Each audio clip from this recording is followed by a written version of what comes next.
నమో బుద్ధాయ. మిత్రులారా, దాంపత్య జీవితం హాయిగా ఆహ్లాదకరంగా సుఖంగా ఉండాలనంటే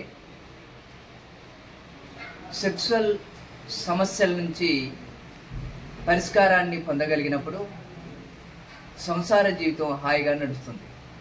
కానీ అనేక మందికి వీర్యస్ఖలనం తొందరగా జరగటం, మెత్తబడిపోవటం, త్వరగా ఇద్దరికీ ఒకేసారి తృప్తి చెందని పరిస్థితి ఏర్పడటం ద్వారా దాంపత్య జీవితంలో అనేక సమస్యలు వస్తున్నాయి. కాబట్టి ఈ సమస్య నుంచి తొందరగా బయటపడటం ఎలా, ఈ సమస్య నుంచి పరిష్కారం చేసుకోవటం ఎలా అనేది సిద్ధార్థ ప్రకృతి ఆరోగ్య కేంద్రంలో అనేక మందికి నివారణ చికిత్సా మార్గాలను తెలియజేయడం జరిగింది. ఒకటి, చింతగింజల చూర్ణాన్ని మనం ఉదయం పూట తీసుకున్నట్టయితే సాయంత్రం పూట మునగ గింజల చూర్ణాన్ని త్రాగాలి.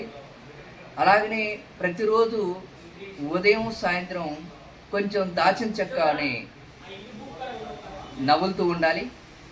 అలాగనే శృంగార జీవితానికి వెళ్ళేటప్పుడు ఒక అర్ధగంట ముందు లవంగాన్ని నోట్లో పెట్టుకున్నట్టయితే